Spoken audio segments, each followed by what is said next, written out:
Hello students, today we will learn the laws of exponents and powers और ये laws आपको help करेंगे आपके एक्सरसाइज को सॉल्व करने में जो भी एक्सपोनेंट्स एंड पावर्स से रिलेटेड होंगी class 7th, class 8th, class 9th and class 10th में। एंड ऑल्सो कोई भी ऐसा क्वेश्चन जिसमें पावर्स या फिर एक्सपोनेंट्स की वैल्यूज़ होंगी उनको सॉल्व करने के लिए आपको इन लॉज की हेल्प मिलेगी। Okay, so first law that we have is a की power m multiplied by a की power n। So that means अगर आपका बेस सेम होता है और वो मल्टीप्लिकेशन में है, इन दैट केस जो हमारी पावर होती है वो ऐड हो जाती है। Let's take an example. जैसे हमारा बेस है, ओके, सो ये बेस होता है एंड ये उसकी पावर है, ठीक है। सो जैसे हमारे पास 2 की पावर 3 है मल्टीप्लाइड बाय सेम बेस, मतलब 2 की ही पावर कुछ और है, लेट्स से 4 है। तो यहाँ पर आप देख सकते हो बेस क्या है, सेम है। सो इस केस में आप इसको डायरेक्टली 2 की पावर 3 प्लस 4 लिख सकते हो।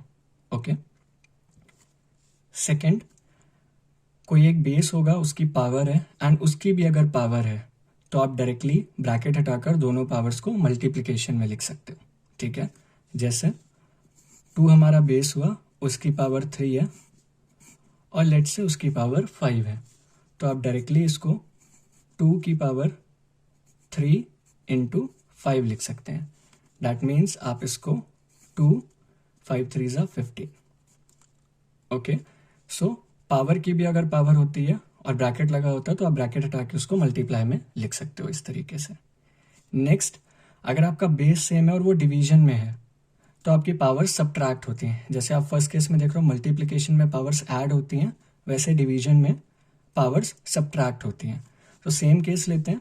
जैसे लेट्स से 2 की पावर 5 है और डिवाइडेड बाय 2 की पावर 3 है, तो आप इसको कैसे लिखोगे, 2 की पावर 5 अपॉन 2 की पावर 3, ठीक है। तो आप इसको डायरेक्टली लॉस के अकॉर्डिंग क्या लिख सकते हो, 2 की पावर 5 माइनस 3। सो ये आपका हो जाएगा 2 की पावर 5 माइनस 3 2। क्लियर है?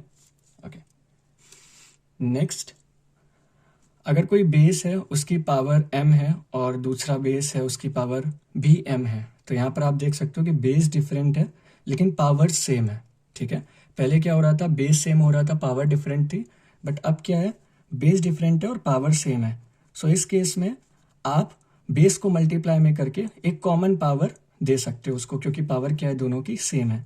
Let's take an example. जैसे बेस 2 है, इसकी पावर भी 3 है और मल्टीप्लाई में बेस कोई और हो गया, लेट्स से बेस 5 है और इसकी पावर भी 3 है, तो आप डायरेक्टली इसको क्या लिख सकते हो, 2 इंटू 5 की पावर 3। तो ये क्या हो जाएगा, ये हो जाएगा 10, 5 2 ज़ा 10, 10 की पावर 3। ऑलराइट, नेक्स्ट, अगर आपके पास दो बेसेस हैं अलग अलग और पावर सेम है और वो डिवीजन में है, जैसे यहाँ पर अलग अलग बेसेस थे, पावर आपके सेम थे लेकिन ये मल्टीप्लिकेशन में थे और यहाँ पर क्या है, डिवीजन में है, ठीक है। तो आप कॉमन पावर उनको दे सकते हो डिवीजन के केस में। जैसे मल्टीप्लिकेशन में कॉमन पावर, वैसे ही डिवीजन में कॉमन पावर। जैसे 2 की पावर 3 है डिवाइडेड बाय 5 की पावर 3। आप देख सकते हो बेस अलग अलग है लेकिन पावर सेम है, तो आप इसको डायरेक्टली 2 अपॉन 5 की होल पावर 3 लिख सकते हो। Okay, next law that we have is a की पावर माइनस एन। अगर आपके पास कोई भी नंबर है और इसकी पावर नेगेटिव है तो उसको पॉजिटिव करने के लिए आप सिंपली बस उसको रेसिप्रोकल कर दोगे। जैसे ए की पावर माइनस एन है तो आप इसका रेसिप्रोकल कर दोगे 1 अपॉन ए की पावर, ये प्लस की एन हो जाएगी। एग्जाम्पल देते हैं, जैसे 2 की पावर माइनस 5 है, तो अगर आपको इस नेगेटिव पावर को पॉजिटिव करना है तो आप इसको लिख सकते हो 1 अपॉन 2 की power 5। Okay, simply you have to reciprocal the number and उस केस में जो नेगेटिव पावर है वो पॉजिटिव हो जाएगी। इसी का एक और एग्जाम्पल लेते हैं। अगर हमारे पास फ्रैक्शन में है वैल्यूज, जैसे a अपॉन बी की पावर माइनस एन, तो अगर आप इसको पॉजिटिव करोगे तो आप इसका रेसिप्रोकल करोगे, तो a का रेसिप्रोकल 1 अपॉन ए, b का जो b डिनोमिनेटर में और न्यूमरेटर में चलाएगा, तो सिंपली न्यूमरेटर डिनोमिनेटर में, डिनोमिनेटर न्यूमरेटर में। Let's take an example. जैसे 2 अपॉन 5 की पावर माइनस 3 है, तो आप इसको क्या लिख सकते हो, 5 अपॉन 2 की पावर प्लस का 3।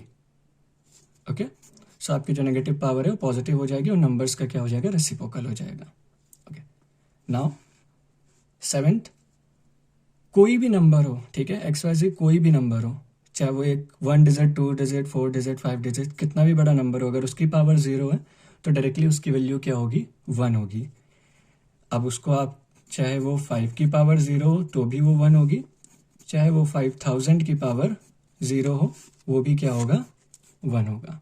क्लियर है? ओके।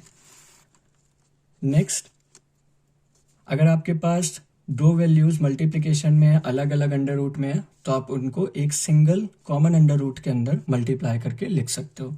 जैसे √2 मल्टीप्लाई बाय √3, ठीक है, तो आप इसको अंडर रूट में 2 × 3 लिख सकते हैं, तो ये क्या हो जाएगा, अंडर रूट में 6। क्लियर है? नेक्स्ट,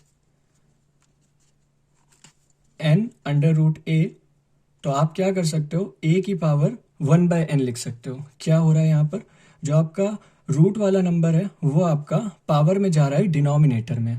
एक एग्जांपल से इसको समझते हैं, जैसे 2 और यहाँ पर है 5 है वैल्यू, तो आप इसको क्या लिखोगे, आपका बेस तो 5 ही रहेगा और ये जो नंबर है ये इसका पावर हो जाएगा यहाँ पर आके डिनोमिनेटर में, तो 2 क्या हो जाएगा, पावर में आ जाएगा, मतलब यहाँ पर आ जाएगा, लेकिन किस में आएगा, डिनोमिनेटर में आएगा। ठीक है, तो आप देख सकते हो n यहाँ पर था तो ये डिनोमिनेटर में पावर में गया और हमारा जो बेस था वो same as it is base की जगह ही रहेगा। ठीक है, क्लियर है?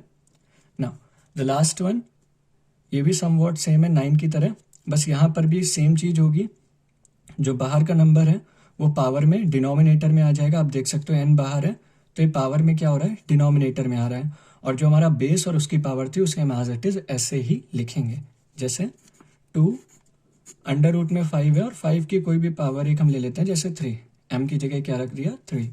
तो आप इसको जब सॉल्व करोगे तो 2 बेस के पावर में डिनोमिनेटर में आ जाएगी यहाँ पर, तो आप इसको क्या लिख सकते हो, 5 जिसकी ओरिजिनल पावर थी वो ऐसे ही रहेगी, और जो वहाँ पर 2 था वो कहाँ आ गया, डिनोमिनेटर में आ गया। क्लियर है? तो ये बेसिक कुछ लॉज हैं एक्सपोनेंट्स एंड पावर्स के, जो आपको हेल्प करेंगे आपके क्वेश्चंस में उनको इजीली सॉल्व करने के लिए।